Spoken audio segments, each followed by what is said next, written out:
In 1893, a group of American businessmen overthrew the Hawaiian monarchy at gunpoint, while United States Marines stood guard outside Iolani Palace. Queen Liliuokalani surrendered under protest, believing the American government would restore her throne. She was wrong. Within 5 years, Hawaii became a United States territory, and by 1959, it achieved statehood. But what if that annexation never happened? Would the Hawaiian Kingdom still exist today, or would another empire have claimed these strategic Pacific islands? The answer reveals how geography, economics, and 20th century geopolitics would have dramatically reshaped not just Hawaii, but the entire Pacific theater of World War II and beyond. To understand Hawaii's alternate fate, we must first grasp why it became so valuable. The Hawaiian Islands sit almost perfectly centered in the North Pacific Ocean, 2,400 miles from California, 3,800 miles from Japan, and 4,700 miles from China. In the age of coal-powered ships and later aircraft carriers, Hawaii represented the ultimate refueling station and military fortress. Whoever controlled Hawaii controlled Pacific dominance. The Hawaiian Kingdom knew this vulnerability intimately. King Kalakaua, who ruled from 1874 to 1891, desperately tried to maintain independence through diplomatic maneuvering. He traveled to Japan in 1881, becoming the first reigning monarch to visit that nation, hoping to forge an alliance. He proposed a marriage between his niece Princess Kaolani and a Japanese prince, creating a defensive partnership. The Japanese government seriously considered this proposal because they recognized Hawaii's strategic position for their own Pacific expansion ambitions. However, American business interests had already sunk deep roots into Hawaiian soil. By the 1880s, American sugar plantation owners controlled over 80% of Hawaii's agricultural economy. The McKinley Tariff of 1890 eliminated the advantage Hawaiian sugar had enjoyed in American markets, devastating the island's economy virtually overnight. These plantation owners, known as the Missionary Party descendants, faced financial ruin unless Hawaii became part of the United States, which would restore their tariff-free access. This economic desperation directly triggered the 1893 coup. But in our alternate timeline where annexation fails, these same economic pressures would force Hawaii into someone else's orbit. The Hawaiian Kingdom's economy was simply too small and specialized to survive independently in the late 19th century. Queen Liliuokalani, restored to power after the coup's failure in this timeline, would face an impossible choice. The kingdom's annual revenue in 1892 was approximately $1 million, while maintaining basic government functions, and a small military required nearly that entire sum. The queen needed a powerful protector, but one that would preserve Hawaiian sovereignty rather than swallow it whole. Britain had historical ties to Hawaii, having briefly claimed the islands in 1843 before voluntarily withdrawing. The British Empire maintained significant Pacific interests through Australia, New Zealand, and various island territories. In 1894, facing continued American business pressure and Japan's rising interest, Queen Liliuokalani might have formally requested British protection through a treaty arrangement similar to those Britain had with Tonga or Fiji. This would establish Hawaii as a protected kingdom under British oversight, maintaining the monarchy while gaining naval defense. The British government would have seriously considered this proposal for one critical reason: preventing Japan or Germany from seizing Hawaii first. By the 1890s, Imperial Japan had demonstrated formidable military capability by defeating China in the First Sino-Japanese War of 1894 to 1895. Japan's navy was expanding rapidly, and Japanese immigration to Hawaii had created a population where 1/4 of all residents had Japanese ancestry by 1900. If Japan established formal control over Hawaii, they would possess a forward base that threatened British interests across the Pacific and endangered the western coasts of Canada and Australia. Germany, meanwhile, was aggressively acquiring Pacific territories, having claimed parts of New Guinea, Samoa, and numerous smaller islands. Kaiser Wilhelm's government viewed Pacific colonization as essential for Germany's emergence as a global power. A British-protected Hawaiian Kingdom would have fundamentally altered early 20th century Pacific history. When World War I erupted in 1914, Hawaii would have become a British naval base. The Royal Navy would have stationed cruisers and supply ships at Pearl Harbor, which the Hawaiian government had been developing since the 1870s. Japanese forces, fighting as British allies during World War I, would have used Hawaiian ports to hunt for German commerce raiders in the Pacific. This cooperation would have created a precedent: Hawaii as a shared Allied naval facility. The Hawaiian economy would have shifted towards supporting British military logistics while maintaining its agricultural base. The sugar industry would have reoriented toward British Commonwealth markets, particularly Canada, Australia, and New Zealand, replacing the lost American market access. However, the period between World War I and World War II would have brought mounting pressure. The Washington Naval Treaty of 1922, which limited battleship construction among major powers, also restricted fortification of Pacific bases. Britain, facing economic exhaustion from World War I, was scaling back its naval presence worldwide. The Royal Navy simply could not afford to maintain significant forces at every Pacific outpost. By the 1930s, as Japan withdrew from treaty obligations and began its expansion into China, Hawaii's position would have become increasingly precarious. Britain's focus had turned toward the growing Nazi threat in Europe and maintaining control of India, the crown jewel of the empire. The Hawaiian Kingdom would have found itself with a distracted protector just as the most aggressive empire in the Pacific turned its gaze toward expansion. Japan's decision to attack Pearl Harbor on December 7, 1941, was driven by one strategic imperative: destroying the United States Pacific Fleet before it could interfere with Japanese conquests in Southeast Asia. In our alternate timeline, Hawaii under British protection would have faced Japanese attention much earlier. When Japan invaded Manchuria in 1931 and withdrew from the League of Nations in 1933, the writing appeared on the wall. The Hawaiian Kingdom's government, watching Japanese aggression expand through China, would have faced a terrible realization: Britain could not defend them.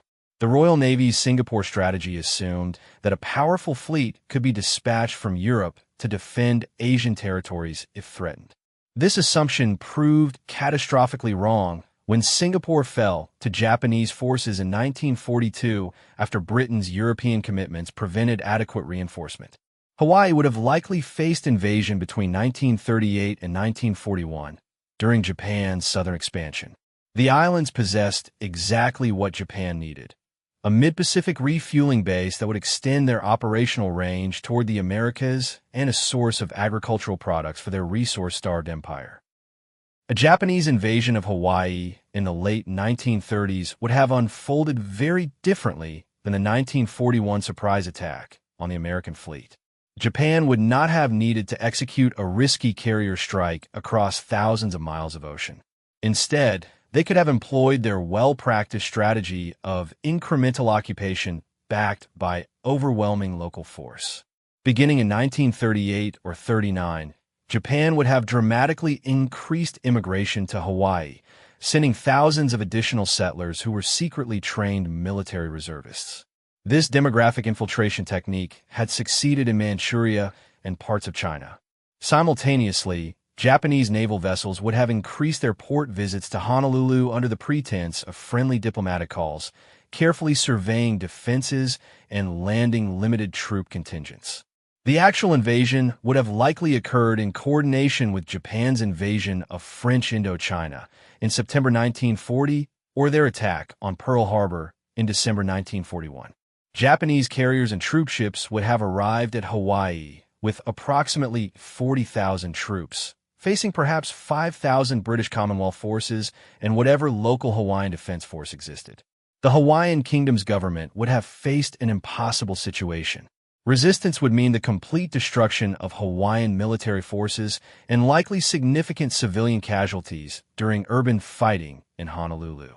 The British garrison, recognizing they had no hope of reinforcement and faced overwhelming odds, would have likely negotiated a surrender similar to Hong Kong's fall in December 1941, where British forces held out for 18 days before capitulating.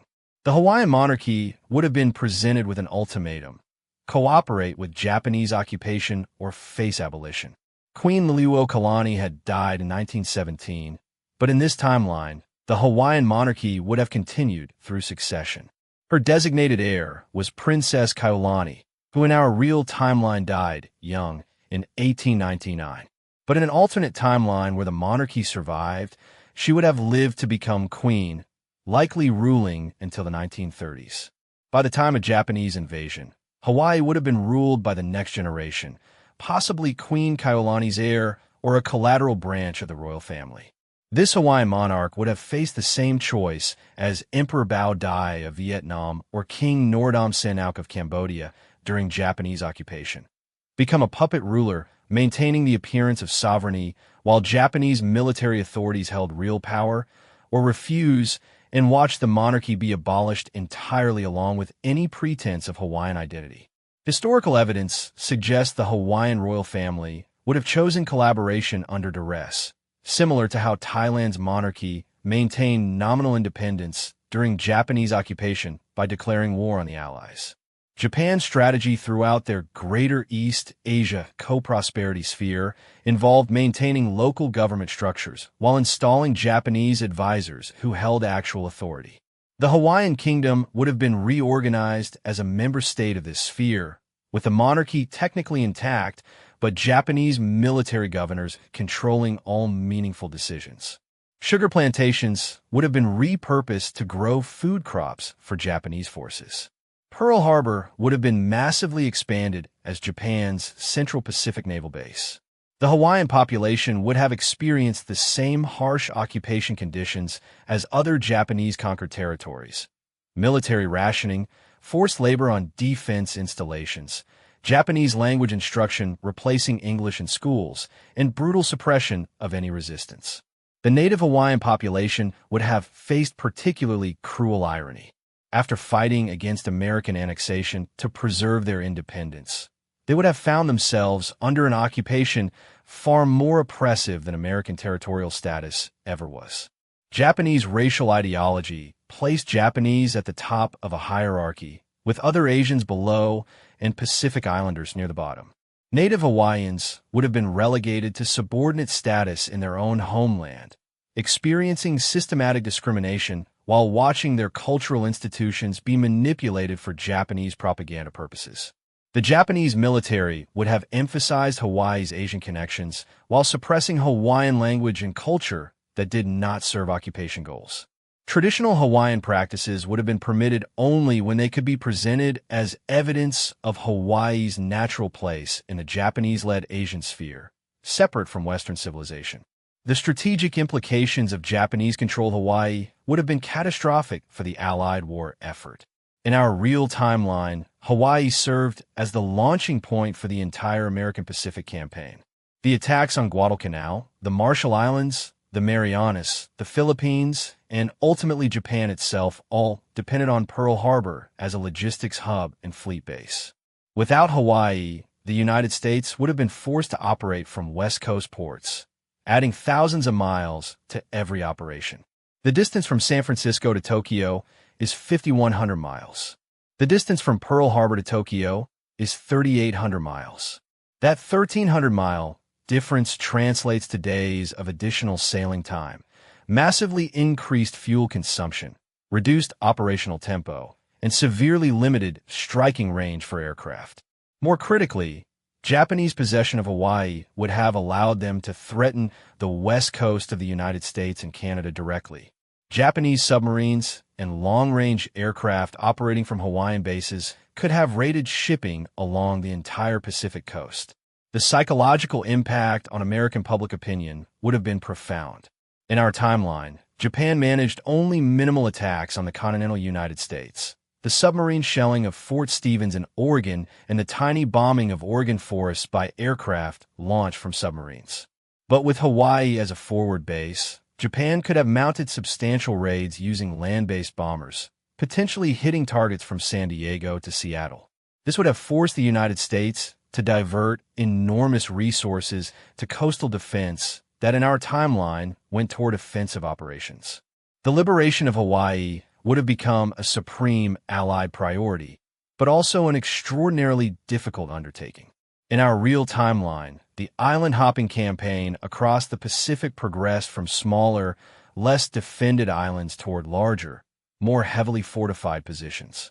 But invading Japanese-held Hawaii would have meant attacking Japan's most heavily defended outpost across the widest stretch of open ocean. The United States would have needed to assemble an invasion force larger than the D-Day landings at Normandy, sail it across 2,400 miles of ocean subject to submarine and air attack, and then conduct amphibious assaults against an enemy garrison numbering potentially 100,000 troops who had years to prepare fortifications. The casualties would have been staggering, likely exceeding even the battles of Iwo Jima and Okinawa combined. The most probable scenario would have involved the United States developing atomic weapons, as in our timeline, but using them differently.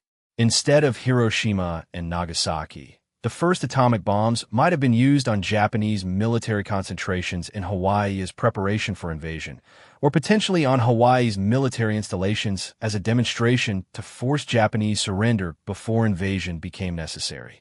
This horrifying possibility illustrates the impossible position Hawaii would have occupied. First conquered by Japan, then potentially nuclear battleground, with the Hawaiian people and their islands destroyed as collateral damage in a war between empires. The native Hawaiian population would have been caught between defending Japanese occupiers who had conquered them and welcoming American liberators who would bring their own form of permanent control.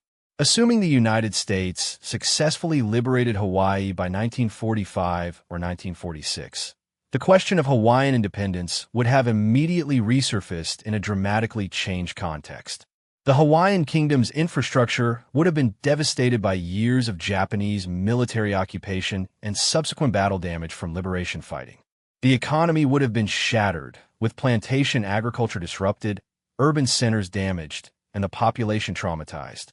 The Hawaiian royal family's collaboration with Japanese occupation would have severely compromised their legitimacy and moral authority.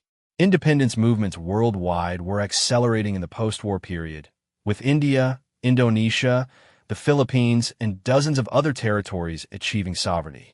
But Hawaii would have been uniquely dependent on outside support for basic reconstruction. The United States, having sacrificed potentially tens of thousands of lives to liberate the islands, would have been unwilling to simply withdraw and risk another power filling the vacuum. The most likely outcome would have been a United Nations trusteeship administered by the United States, similar to the trust territory of the Pacific Islands that administered former Japanese-controlled Micronesia after the war. This trusteeship would have gradually transitioned Hawaii toward either independence or voluntary association with the United States by the 1960s or 70s. If the Hawaiian Kingdom maintained enough legitimacy despite wartime collaboration, it might have emerged as a constitutional monarchy similar to Tonga, formally independent, but economically integrated with larger neighbors and dependent on external defense guarantees. More likely, the post-war Hawaiian government would have emerged as a republic, with the monarchy either formally abolished or reduced to purely ceremonial status. The devastating wartime experience would have created enormous pressure for political modernization and guaranteed security through permanent American military presence. Pearl Harbor would have remained a United States naval base under treaty arrangements, just as the United States maintained bases in the Philippines after independence and continues to station forces in Japan and South Korea under mutual defense treaties. By the 21st century, an independent Hawaii would face the same challenges as other small Pacific Island nations. Climate change and rising sea levels would threaten coastal communities and infrastructure. Economic development would be constrained by geographic isolation and limited resources. The tourism industry would provide some revenue, but Hawaii's remote location and small population would limit economic diversification. Most critically, Hawaii would exist in an era of renewed great power competition, with China's rise creating exactly the same strategic pressures that Japan's rise created a century earlier. An independent Hawaii would need security guarantees from larger powers to deter coercion or occupation. In practice, this would mean a defense treaty with the United States, granting American military bases and effectively exchanging formal independence for practical security dependence. The most honest assessment suggests that Hawaii would not have remained meaningfully independent through the 20th century regardless of whether American annexation occurred. The island's strategic position made them too valuable for any major power to ignore. Japanese imperialism, had American annexation failed, would have likely consumed Hawaii during World War II, with catastrophic consequences for the Hawaiian people. The post-war period would have seen Hawaii emerge either as an American territory that later became a state, much like in our real timeline, or as a nominally independent nation with American military bases and overwhelming American economic influence. True independence, where Hawaii controlled its own defense and foreign policy without external military presence, would have been practically impossible for islands so small and isolated yet so strategically positioned. The Hawaiian Kingdom's tragedy was not simply that it lost independence to the United States, but that its geographic position in the center of the Pacific made genuine sovereignty unsustainable in an era of global empires and strategic competition. Even an independent Hawaii today would find itself navigating between American and Chinese influence, trading degrees of autonomy for security guarantees, much like Palau or the Marshall Islands do currently. The question was never whether Hawaii would remain completely independent, but rather which empire would control it and under what terms the Hawaiian people would live.